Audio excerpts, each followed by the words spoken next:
Sylvester Matutina mengajukan langkah hukum atau upaya hukum luar biasa peninjauan kembali atau PK.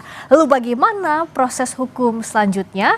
Apakah Sylvester bisa lolos dari eksekusi atau harus dilakukan terlebih dahulu eksekusi sebelum mengajukan PK? Kita bahas bersama Wakil Ketua Pradi Bersatu Lekhumanan dan Kuasa Hukum Roy Suryo CS Ahmad Hosinuddin. Selamat malam Bapak-Bapak, Ahmad Hosinuddin juga Bang Lekhumanan.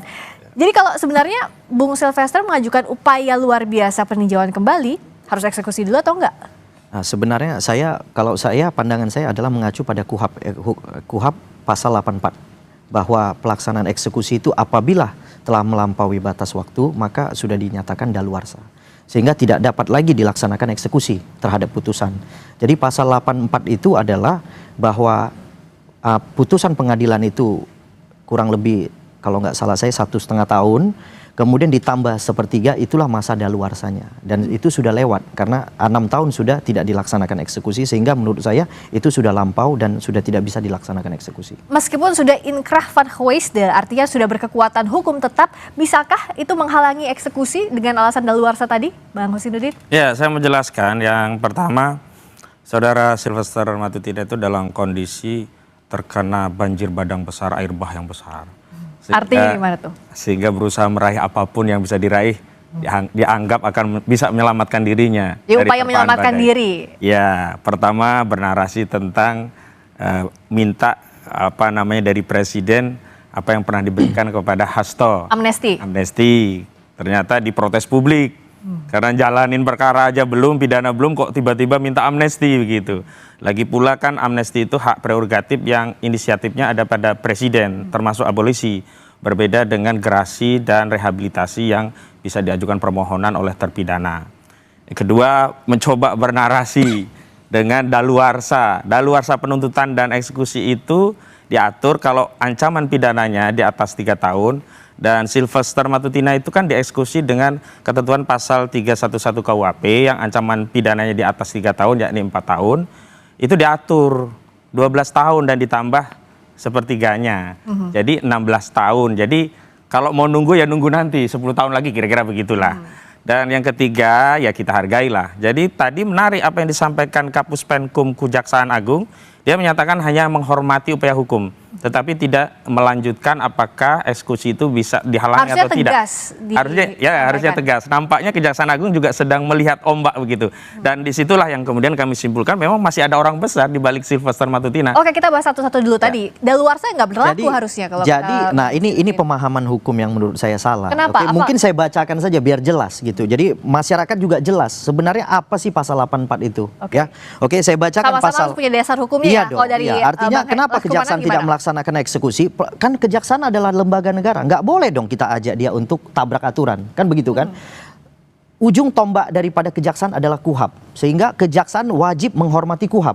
Oke, saya bacakan pasal 84 ayat 1. Kewenangan menjalankan pidana hapus karena daluarsa. Ayat 2-nya, tenggang daluarsa mengenai semua pelanggaran lamanya 2 tahun, mengenai kejahatan yang dilakukan dengan sarana percetakan lamanya 5 tahun, dan mengenai kejahatan-kejahatan lainnya. Oke? Lamanya sama dengan tenggang daluarsa bagi penuntutan pidana ditambah 1/3. Penuntutan pidana pada saat Bang Sylvester dituntut itu 1,5 tahun ditambah 1/3. Sehingga disitulah sudah kalau 1,5 tahun tambah 1/3 itu kan kurang lebih 2,5 tahun. Sekarang sudah 6 tahun. Artinya pihak kejaksaan tidak boleh lagi melaksanakan eksekusi. Nah, pertanyaannya kenapa upaya hukum luar biasanya nunggu 6 tahun dulu, nggak diajukan waktu saat sudah inkrah aja udah kasasi? Nah, kalau itu saya berpulang pada Bang Sylvester ya. Kenapa ya? Ya kan karena apa kan sengaja saya kan menunggu ada alasan daluarsa dulu baru mengajukan PK? Ya bisa juga. Menghindari hukum? Menghindari hukum bisa juga gitu. Artinya bukan kita menghindari hukum. Sebenarnya kita kan ada, Pak Sylvester kan ada di Jakarta aja, nggak ada kemana-mana gitu. Ya kan, jadi tidak dilaksanakan eksekusi, kita nggak bisa pastikan kenapa.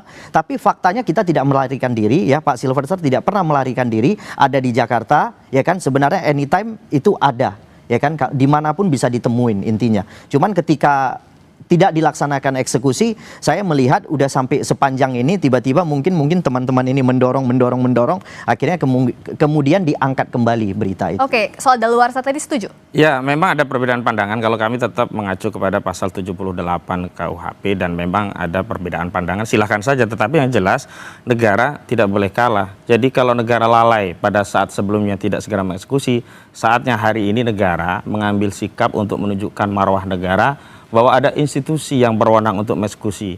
Ada ya tindakan yang tidak membiarkan seorang ya terpidana berkeliaran kemana-mana, sehingga setidaknya ini akan mengobati luka publik terhadap ya keadilan yang tercerabut dari akarnya pada seorang yang sudah terpidana tapi bisa kemana-mana. Belum lagi dia mendapat jabatan sebagai komisaris BUMN. Ini kan rentetan suatu peristiwa yang sangat menjatuhkan marwah hukum ya. Saya tidak bicara lagi soal kepentingan Pak Yusuf Kalla, walaupun sangat ya aneh sekali seorang Yusuf Kalla saja bisa dikesampingkan, apalagi kalau yang difitnah itu hanya seperti saya misalnya begitu.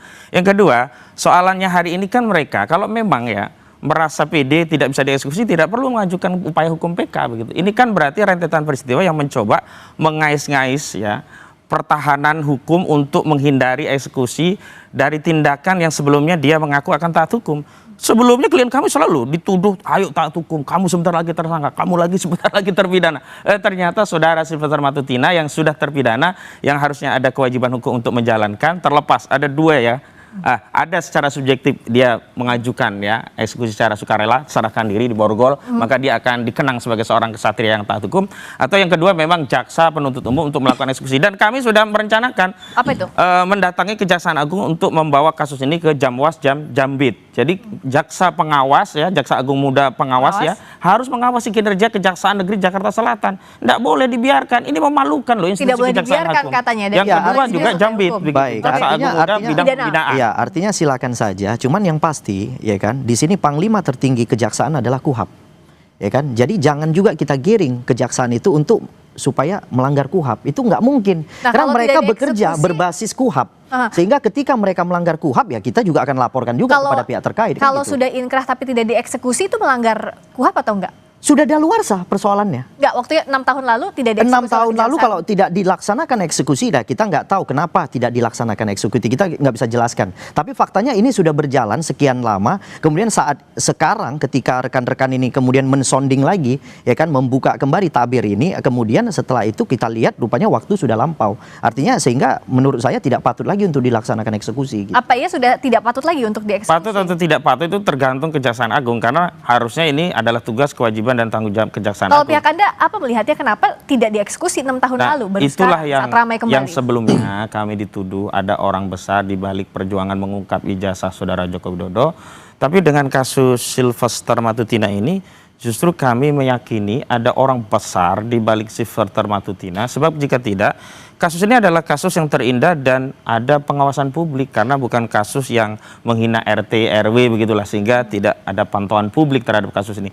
Dan saya mendengar kawan-kawan advokat, ada 100 advokat yang dulu melaporkan, membackup laporan dari keluarga Pak Yusuf Kalla ini juga berulang kali meminta untuk segera dieksekusi, termasuk keluarga Pak JK. Saya mendapat informasi juga bertanya, ini apa yang kami lakukan? Sudah ada proses, sudah divonis inkrah, kok negara membiarkan? Lalu di mana tugas dan tanggung jawab negara melindungi marwah warga negara yang dicedera, difitnah oleh Sylvester Matutina? Kan sebelumnya kubu Sylvester masih berdalih, oh itu kan kebebasan berpendapat. Kalau itu belum putusan, oke lah, masih beda tafsir tentang apa yang disampaikan oleh Sylvester Matutina terhadap Pak Yusuf Kalla. Tapi ini kan sudah vonis, dan vonis ini bukan judek faksi tingkat pertama atau judek faksi tingkat kedua, ini sudah judek juris loh, peradilan tertinggi, Mahkamah Agung. Nah, kalau ada pengabaian, ini akan jadi presiden buruk bagi rakyat untuk mencari keadilan. Kalau begitu nanti akan terjadi apa yang disebut dengan Eikenrechting. Ini proses menghakimi masyarakat, di tengah-tengah masyarakat akan main hakim sendiri. Karena apa? Tidak percaya pada institusi penegakan hukum. Lah saya kalau lapor polisi nanti juga divonis, orangnya juga lari. Ya, mending saya sikat aja sih lah. Biar aja kalau saya masuk penjara masuk gitu. Nah, ini yang berbahaya gitu loh. Kalau dituding atau diterka-terka ada orang besar, orang besarnya di tingkat mana? Kejaksaan kah? Presiden saat itu. Masa? Ini saudara Joko Widodo, karena kita tahu Apa relasinya adalah Sylvester Matutina itu kan ketua Solmed, Solidaritas Merah Putih, yang mendukung ya daihatnya saudara Joko Widodo. Dan saudara Joko Widodo dalam presiden itu sering mengangkat hukum, jangankan untuk Sylvester Matutina, untuk anaknya ya, untuk mendaftar menjadi wapres ya, yang tidak penuh dan 40 tahun, undang-undangnya aja diubah di MK. Ini tudingannya pihak Bang Hosidin harus dijawab dulu. Ini menurut saya ini tudingan yang serius. Kenapa tudingan serius? Kenapa? Ya kan, karena yang perlu saya memberikan pemahaman itu bahwa jelas-jelas ini sudah daluarsa. Itu dulu yang pertama. Ya, dan itu sudah diatur dalam KUHP. Memang suatu daluarsa terhadap suatu putusan itu sudah diatur dalam pasal 8485. Ya kan, kalau terhadap daluarsa tuntutan itu 7879. Jadi semuanya sudah ada kamar-kamarnya. Jadi artinya ketika daluarsa terjadi pada putusan Sylvester Matutina, nah saya menghimbau masyarakat, kita kan orang taat hukum, kita harus ikuti. Secara KUHP-nya mengatakan seperti itu, ya kita minta penegak hukum ikuti juga gitu loh. Jadi menurut saya kalau tudingan-tudingan seperti ini cukup serius. Sementara Pak Jokowi dengan Pak Sylvester itu menurut saya tidak punya ada hubungan spesial atau apa. Oke, apa dengan tudingan yang dianggap serius tadi, apa langkah pihak Anda? Kita akan bahas saja di Sapa Indonesia Malam.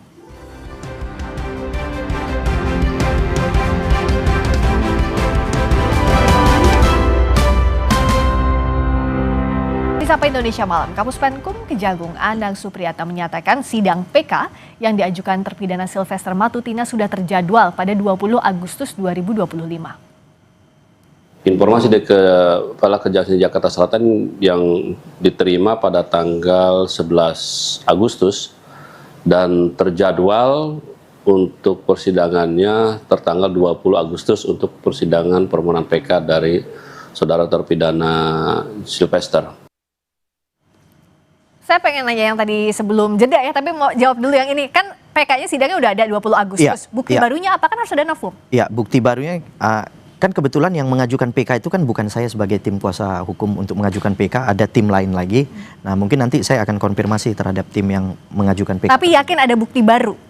Pak, kita punya bukti baru. Kita yakin. Kita yakin kita punya bukti baru terkait perdamaian itu akan kita jadikan bukti baru. Oke, perdamaian dengan Pak JK yang diakui oleh Bang Sylvester. Tapi tadi dituding secara serius oleh Bang Kozinudin, sebut nama siapa orang besar di balik ini. Ini tudingan serius ini Pak Kozinudin, ini harus lebih jelas lagi nih harusnya. Saudara Jokowi ya. Saya bisa menjelaskan buktinya pendapat apa? Kan itu kalau menuding nama orang itu kan harus bertanggung jawab. Ya, buktinya adalah kausalitas secara logis gitu. Hubungan saudara Joko Widodo dengan Sylvester Matutina itu kan kuat. Dan saudara Sylvester Matutina itu kan tudingan sementara. Nah, inilah yang disebut analisis dan pendapat, dan simpulan ini ada relevansinya dengan posisi.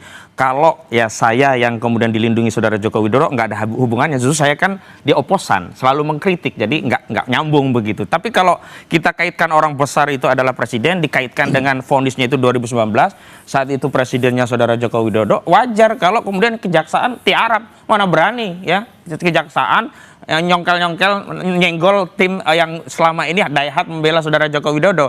Dan hari ini saya lihat ini kok Kejaksaan Agung kok menjadi lunak begitu, padahal sebelumnya Kejaksaan Agung menyatakan oh sudah diundang oleh Kejari, ya silakan saja, kalau tidak hadir kita akan upaya paksa. Jadi kita kembali lagi diminta rakyat ini ya taat hukum, sementara Kejaksaan Agung sudah jelas tidak taat hukum, tidak menjelaskan eksekusi. Terpidana lari kemana-mana sudah jelas tidak taat hukum. Kok sekarang rakyat kita disuruh melihat tontonan taat hukum? Ini yang berbahaya bagi negara kita. Artinya begini, mungkin awalnya belum lunak ya kan, tapi setelah itu kan kami juga membentuk tim hukum yang kemudian berusaha berkomunikasi dengan kejaksaan bahwa apabila kejaksaan melaksanakan eksekusi ini tabrak aturan gitu. Ya kan, Panglima tertinggi kejaksaan adalah KUHP. Sementara pasal 8485 mengatur daluarsa terhadap putusan. Sehingga apabila tetap dipaksakan suatu eksekusi tersebut terhadap saudara Sylvester Matutina, itu jelas kami akan lakukan langkah hukum terhadap kejaksaan. Nah, kalau tadi tudingannya bahwa ada relasi Bang Sylvester dengan mantan presiden, itu masuk akal atau enggak? Itu terlalu jauh. Kenapa terlalu jauh? Kenapa nggak masuk akal? Yang pertama, tidak pernah ada korelasi antara Pak Jokowi dengan Sylvester Matutina. Meskipun relawan. Meskipun relawan, karena kita tahu selama Pak Jokowi menjabat, Sylvester itu tidak pernah memperoleh jabatan apapun dan tidak pernah mengharapkan jabatan apapun dari presiden kita Joko Widodo. Nah, hanya sekarang Pak Sylvester itu memperoleh jabatan melalui Pak Prabowo, itu saja. Jadi saya rasa sangat jauh sekali tudingan-tudingan dari saudara Kozinudin. Kayak tadi bisa dibawa ke ranah hukum atau enggak? Ya pastinya kita akan mempertimbangkan ya, kita akan mempertimbangkan untuk mengambil langkah hukum. Konsekuensinya diterima nggak? Jawaban klasik mempertimbangkan. Dan tafsiran tentang apa yang saya sampaikan sebagai pendapat dari simpulan itu tidak bisa disanggah oleh orang lain kecuali Saudara Joko Widodo sendiri. Dan saya berharap Saudara Joko Widodo merespon apa yang saya sampaikan bahwa orang besar di balik Sylvester Matutina itu adalah Saudara Joko Widodo. Jadi Saudara Joko Widodo jangan mengumbar narasi publik di belakang klien kami ada orang besar. Sementara hari ini kita tahu Sylvester Matutina sudah harusnya dieksekusi tapi tidak bisa dieksekusi. Dan sekarang kalau kita lihat, ini kan jaksa seolah-olah di ultimatum ya. Nah menurut saya jaksa lebih baik mengorbankan Sylvester Matutina daripada institusi kejaksaan. Kalau mengeksekusi Sylvester Matutina dianggap akan melanggar hukum begitu. Apa yang dilakukan oleh kejaksaan hari ini sudah melanggar hukum. Apa? Tidak menjalankan eksekusi. Akan banyak orang yang diperiksa. Loh, ada dua kesalahan. Pertama, membiarkan ya kewenangan untuk mengeksekusi itu tidak dilakukan. Yang kedua, membiarkan ya terpidana itu kemana-mana. Ini kan akan jauh lebih besar dampaknya ketimbang mengeksekusi Sylvester Matutina. Tudingan tadi perlu dijawab langsung oleh Pak Jokowi atau nggak usah? Ya saya rasa sih nggak perlu ya, nggak perlu lagi dijawab sama Pak Jokowi. Meskipun tudingannya dianggap serius. Karena yang tadi saya sampaikan bahwa selama Pak Jokowi memimpin 2 periode, Sylvester Matutina tidak pernah memperoleh jabatan apapun. Sehingga perlu saya simpulkan bahwa Pak Jokowi tidak pernah punya dukungan penuh terhadap Sylvester Matutina, itu jelas, ya kan? Kemudian Sylvester Matutina pernah membantu dalam kampanye Pak Prabowo dan Gibran, itu saja. Kemudian Pak Sylvester itu merupakan wakil TKN, tim pemenangan Prabowo Gibran. Itu saja. Jadi di eranya Pak Jokowi sama sekali nggak pernah. Meskipun disebut-sebut tadi dapat jabatan komisaris juga. Nggak pernah. Selama Pak Jokowi yang memimpin, kalau sekarang itu kan pertimbangannya berbeda. Itu kan langsung diberikan oleh Pak Presiden. Sehingga pertimbangan berbeda. Tapi kalau dengan Pak Jokowi nggak ada hubungannya? Tidak ada hubungannya sama sekali. Tidak ada hubungannya sama sekali dan jauh sekali kalau itu. Dianggap tadi bisa mengontrol langsung kejaksaan? Nggak bisa. Tidak ada institusi manapun yang bisa dikontrol atau diintervensi. Ya kan? Siapapun tidak bisa mengintervensi penegakan hukum. Tapi faktanya yang mengintervensi penegakan hukum itu adalah KUHAP menurut saya. Karena kenapa? KUHAP pasal 8485 itulah yang melindungi Sylvester Matutina. Karena kenapa? Pihak kejaksaan harus taat terhadap KUHAP. Kalau ketika kejaksaan tidak taat kepada KUHAP, wah udah kacau republik ini. Babak belur udah nih republik. Kejaksaan harus taat kepada KUHAP. Kalau menurut Bang Lesmanan kan harusnya nggak usah dieksekusi, ya jalanin aja. Kejaksaan sudah melanggar KUHAP karena tidak melakukan eksekusi sejak putusan itu diterima. Karena KUHAP-nya pasal 84 itu daluarsa, putusan itu dulu kenapa tidak dilakukan? Berarti kan terjadi pelanggaran. Jangan sampai kejaksaan menjadi tumbal Sylvester Matutina dan jangan sampai upaya penegakan hukum di Indonesia morat-marit kacau balau hanya karena tindakan kejaksaan yang membiarkan terpidana kemana-mana. Dan saya mau tegaskan ya terkait orang besar di balik Sylvester, sehingga kita semua ini kan jadi kena kotoran dari Sylvester Matutina ini. Kita harus bersih-bersih nih. Negara ini harus bersih-bersih dari kotoran Sylvester Matutina yang mencederai proses penegakan hukum. Tadi saya katakan orang besar itu adalah Saudara Joko Widodo. Dan tafsiran penyangkalan itu tidak bisa muncul kecuali pada 2 hal.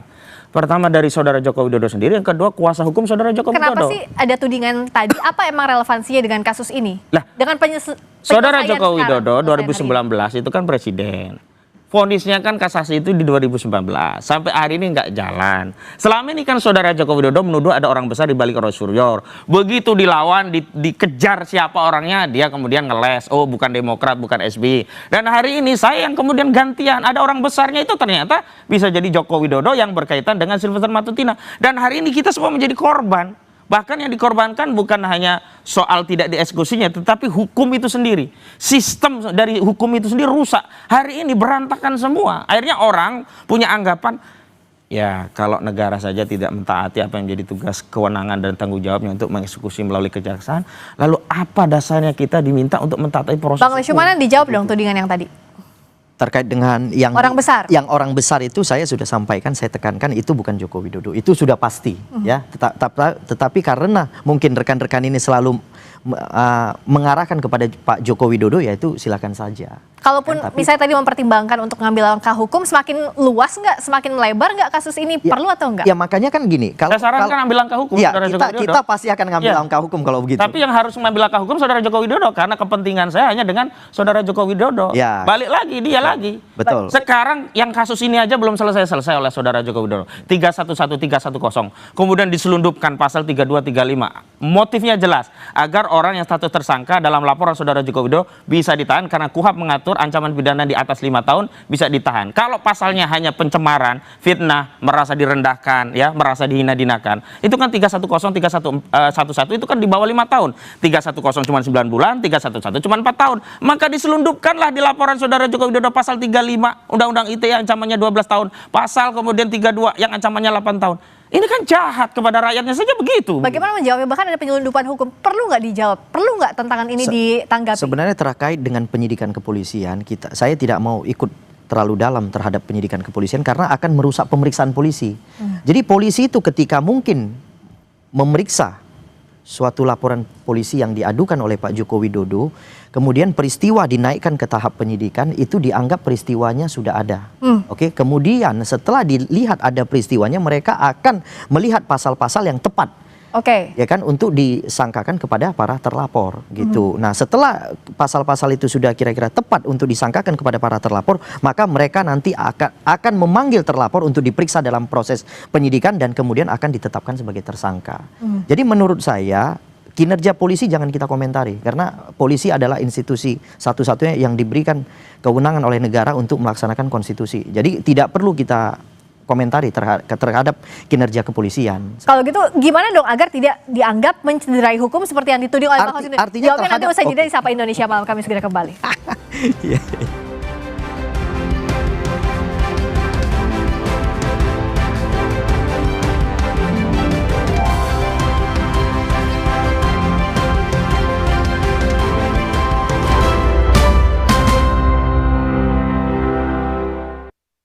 Nah, kalau kinerja kejaksaan dianggapnya sudah benar atau belum kalau dari pihak Anda tadi sebelum terputus? Menurut saya pihak kejaksaan sudah benar. Kenapa? Belum melaksanakan eksekusi karena mereka pasti selalu memerhatikan KUHAP, ya kan? Karena mereka itu kerja itu menggunakan tim, sehingga ketika mereka mau melakukan suatu tindakan, mereka akan melaksanakan ekspos. Dalam ekspos itulah nanti semua pendapat-pendapat itu diambil, yang kemudian diambil keputusan supaya tidak mengambil langkah yang salah.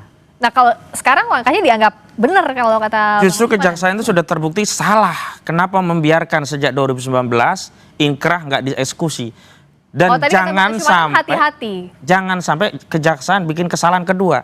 Jadi kita sudah cukuplah institusi Mahkamah Konstitusi yang legitimasinya runtuh gara-gara memutus vonis perkara 90 yang memberikan jalan tol bagi Gibran. Hubungannya ke sini apa? Nah, sekarang kita lindungilah institusi kejaksaan, jangan sampai seperti MK yang rusak hanya karena menyelamatkan Gibran dengan memaksa mengeluarkan putusan. Ini tendensius nggak ke keluarganya? Oh iya, jelas saya tendensius. Kenapa?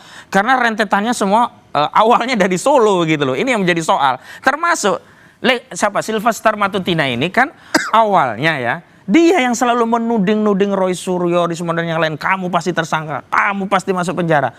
Baru kemudian kita ketahui ternyata dia yang sudah status terpidana. Kok bisa ada orang punya status terpidana yang dia melanggar asas presumption of innocence, pada saat yang sama dia sendiri menghindari proses hukum. Nah, kalau kita bicara ya tidak dieksekusi, itu tidak hanya soal kejaksaan yang keliru loh, tetapi ada juga orang yang mau dieksekusi itu pasti mengambil upaya. Nah, upaya inilah yang menyebabkan kejaksaan saat itu tidak bisa menjalankan eksekusi. Nggak mungkin jaksa itu nggak tahu tugas dan kewenangan tanggung jawab. Nggak mungkin kalau nggak tahu tugas dan kewenangannya. Ya, mungkin yang sebelumnya kita nggak tahu ya kenapa penyebab daripada tidak bisa dilaksanakan eksekusi. Tapi faktanya yang karena ini hari kita bicara memberikan suatu pandangan itu, ya pandangan ini hari yang perlu saya ukur itu adalah bahwa tidak dilaksanakan eksekusi selama 6 tahun itu sudah daluarsa, terhadap putusan tidak dapat lagi dilaksanakan. Balik lagi ke daluarsa. Iya, daluarsa putusan, tuntutan, dan kami simplikasikan bahwa putusan dan tuntutan kan satu paket. Tidak mungkin ada putusan sebelum ada tuntutan. Tapi tafsir ini biarkan saja. Saya ingin mengajak kepada tafsir bernegara kita. Akhirnya rakyat yang akan melihat. Apa iya akhirnya Kejaksaan Agung ya berani mengambil resiko institusi kejaksaan terdelegitimasi hanya gara-gara seorang Sylvester Matutina? Apa iya negara kita kemudian kehilangan ya asa untuk mendapatkan keadilan dan penegakan hukum yang ada kepastian hanya gara-gara ya orang yang sudah terpidana kemudian bermanuver bisa mundur dari 2019 sampai 2025, setelah itu bermanuver lagi, berdalih KUHAP, berdalih mengajukan PK, sebelumnya minta amnesti. Apakah negara akan kalah dengan manuver-manuver seperti ini? Sementara kalau rakyat, tangkap duluan, kadang-kadang hukum juga diterabas. Ini praktik-praktik yang kemudian oleh rakyat sederhana mereka simpulkan, kok nggak adil ya? Kok kami nggak diperlakukan seperti itu ya? Kok ini hanya berlaku kepada orang-orangnya Jokowi ya? Kok kenapa kalau orang-orang kami, tokoh, ulama, aktivis itu langsung ditangkap? Gus Nur dulu langsung dijemput paksa. Ya, Bambang Tri juga dijemput paksa. Itu gara-gara apa? Anda mau bilang tidak ada equality before the law? Ya, itulah. Tidak ada equality before the law, tidak ada rasa keadilan di tengah masyarakat, dan yang paling penting apa? Nggak ada juga kepastian hukum. Apa ya tidak ada equality before the law dan tidak ada kepastian hukum? Contoh kasusnya Bang Sylvester ini. Artinya saya tidak dalam posisi memberikan tanggapan terhadap yang sudah lampau. Oke, terhadap yang sudah terjadi, ya kan? Sekarang kan tidak bisa kita meminta pihak kejaksaan untuk mengulang suatu video. Kan tidak mungkin. Tapi sekarang kejaksaan ketika mungkin ditegur, nah kemudian mereka memperhatikan KUHP bahwa KUHP itu mengatakan bahwa putusan tersebut telah daluarsa. Sehingga patut kita sampaikan kepada publik bahwa terhadap putusan yang daluarsa tidak boleh dilaksanakan. Tapi kalau lagi daluarsa harusnya sidang Jelas PK-nya itu. nggak dijadwalkan kok. Sidang PK adalah hak semua orang. Ya, siapapun itu boleh mengajukan PK seperti dulu Jessica Iskandar ketika Jessica Wongso ketika sudah keluar daripada tahanan dia mengajukan PK. Itu jadi PK itu siapapun boleh melaksanakan. Nah, cuman terhadap kejaksaan itu kan putusan kasasi yang harusnya tadinya dieksekusi karena mungkin daripada belum pernah menerima salinan putusan dari pengadilan sehingga mereka tidak bisa melaksanakan eksekusi. Nah, itu yang perlu kita tanyakan adalah kepada Mahkamah Agung. Nah, kalau sekarang sidang PK-nya sudah dijadwalkan 20 Agustus tadi kata kejaksaan. Saya yang khawatir korban Sylvester Matutina bukan hanya kejaksaan. Kenapa? Tapi juga lembaga peradilan. Apabila nantinya misalnya peradilan mengabulkan, entah dengan upaya apa dia bisa memenangkan PK itu. Akhirnya masyarakat kemudian melihat, negara ini bisa dikendalikan sudah oleh berprasangka seorang. buruk di Ya, saya harus seuzon. Karena sekarang saja praktiknya sudah kita prasangka buruk. Kenapa dari 2019 sampai hari ini tidak dieksekusi? Di mana prasangka baik kita kepada aparat penegak hukum? Di mana letak kita harus berprasangka baik dengan penegakan hukum yang seperti ini gitu? Anda pesimistis bahwa sidang PK-nya Bukan soal pesimistis, tapi saya mengingatkan bahwa negara ini harus ada marwah. Hukum itu benar-benar harus ditegakkan. Keadilan itu bukan hanya soal keadilan bagi Sylvester Matutina, tapi kita pikirkan juga keadilan untuk Pak Yusuf Kalla, keluarga Pak Yusuf Kalla, keadilan juga bagi seluruh rakyat yang selama ini salah dikit langsung dikejar-kejar, berpendapat sedikit langsung dikejar, pasal pidana sara lah, kebencian, hoak. Untung saja pasal-pasal 14 ayat 1 ini sudah dibatalkan MK. Sebelumnya kalau tidak pasti ini masuk barang ini dengan pasal 14 ayat 1 Undang-Undang Nomor 1 Tahun 46 dan itu yang selalu berulang dan hari ini mulai pakai modus baru dengan pasal apa? 3532 Undang-Undang ITE. Yang 3532 juga dimasukkan oleh pelapor-pelapor selain Saudara Joko Widodo. Yang tadinya 4, yang selebihnya sudah turun. Tinggal 4, tadinya kan 6, 2 sudah mundur. Dan di semua pasal itu ada pasal 32, 35 yang ini kuat ya. Targetnya adalah hanya untuk bisa menahan. Kenapa ancamannya di atas 5 tahun? Saya ingin bicara begini ya. Sudahlah kita nggak usah berbelit-belit soal hukum. Hukum itu sederhana. Ketika rakyat mampu memahami sederhana. Sementara kita aparat membuat hukum itu berbelit-belit dan membuat rakyat semakin jauh panggang dari api tentang cita asa keadilan hukum bagi mereka. Saya khawatir rakyat kemudian akan meninggalkan kepercayaan kepada institusi penegakan hukum. Ada jauh panggang dari api sikap penegak hukum yang dianggap oleh Bang Kosinudin. Sikap penegak hukum itu sudah objektif ya. Menurut saya sudah objektif. Di dalam penyidikan yang dilakukan oleh Polda Metro Jaya terhadap para terlapor itu juga sudah sangat objektif. Maka mereka ketika dipanggil dalam proses penyidikan itu, kemudian mungkin pengacara daripada terlapor itu mengirimkan surat penundaan dan itu sudah diakomodir oleh Dirkrim Mereka memberikan penundaan hingga mungkin selesai daripada 17 Agustus yaitu kemerdekaan Indonesia. Jadi artinya penegak hukum itu sudah objektif dalam melaksanakan hukum. Jadi sehingga kita tidak perlu lagi ragu terhadap penegakan hukum. Karena semuanya itu akan sama. Posisi siapapun itu di Republik ini sama posisinya. Siapa yang bersalah ya pasti dinyatakan bersalah. Siapa yang tidak bersalah pasti dinyatakan tidak bersalah. Terhadap kasus Sylvester Matutina perlu saya tegaskan di sini sudah ada perdamaian. Sehingga perdamaian itulah mungkin nanti diajukan sebagai novum di PK gitu. Jadi ketika sesuatu yang sudah dilakukan perdamaian menurut saya sudah tidak perlu lagi digoreng ke kanan ke kiri. Soal perdamaian ini bisa meniadakan pidana dan eksekusi? Tidak bisa. Cuman saya mau tanya, perdamaian itu versi siapa? Karena Pak Hamid Awaludin dan beberapa orang yang berhubungan dengan Pak JK membantah hal itu. Dan bahkan Pak JK menurut informasi yang saya terima tidak pernah kenal nih sama Sylvester Matutina begitu. Bahwa ada permintaan Sylvester untuk damai, iya. Tetapi responnya ya nggak ada begitu. Nah, saya mau tegaskan begini. Kalau hukum kita kemudian ditarik untuk dengan perdamaian dan sehingga semua effort yang sudah dikeluarkan dari proses penyidikan, penuntutan, vonis tingkat pertama, kedua hingga judex juris tingkat Mahkamah Agung dikesampingkan hanya dengan upaya perdamaian, sudahlah rusak republik ini. Sekarang saya mau tanya kepada Kejaksaan Agung, apakah Kejaksaan Agung mau menyelamatkan marwah institusi Kejaksaan Agung atau memilih untuk membela Sylvester Matutina? Itu saja bagi rakyat. Perdamaian tadi dianggap sepihak karena kerabat Pak JK juga sudah membantah beberapa kali. Di sisi lain putusan hukum tidak bisa dihempaskan dengan perdamaian. Jadi terkait dengan yang ditanyakan mungkin keluarga Pak Jiko, saya rasa tidak tepat. Ini kan 310-311 ini kan delik aduan, jelas. Yang melaporkan adalah Pak JK. Ya kan, kemudian ketika Pak JK yang harusnya sebenarnya dikonfirmasi terkait benar nggak adanya perdamaian atau tidak, yang mengetahui pasti Pak JK karena ada saksi yang menyaksikan terhadap perdamaian tersebut. Tapi saya tidak bisa sebutkan namanya. Tapi pastinya saya punya fotonya. Saya pernah melihat adanya perdamaian di kantor Wakil Presiden Republik Indonesia. Jelas. Nah, jadi ketika mungkin yang ditanyakan orang-orang yang tidak mengerti terhadap laporan ini, ya pastinya mengatakan tidak ada perdamaian. Nah, terhadap Pak Hamid juga, Pak Hamid itu tidak ada di situ pada saat itu. Pada saat dilakukan perdamaian itu tidak ada di situ. Tapi jadi tidak akan Pak Hamid dari sisinya Pak JK maupun keluarganya tidak pernah bilang ada perdamaian. Ya harusnya Pak JK yang menyampaikan kalau memang ada atau tidak gitu loh. Tidak bisa ditanyakan kepada orang lain. Misalnya pelapornya si A, kita tanyakan kepada si B, si C, si D, yang nggak mungkin ada jawaban yang pantas gitu. Jadi menurut saya lebih baik ditanyakan kepada si A. Tapi yang jelas itu lebih bisa luas meniadakan kepada si A. pidana, bisa meniadakan eksekusi. Terhadap, saya tidak berkomentar terhadap putusan PK nantinya ya, karena akan mempengaruhi putusan ya. Yang pertama yang bisa saya sampaikan adalah bahwa pasal 84 telah mentiadakan eksekusi. Itu dulu yang pertama. Kemudian bagi seseorang yang kira-kira menganggap ada kesalahan yang perlu ditebus, maka dilakukanlah PK. Diajukan PK kepada Mahkamah Agung. Nah ya, terakhir karena sidang PK-nya sudah keluar jadwal 20 Agustus, bagaimana mengawasi ini, Bang Kosinudin?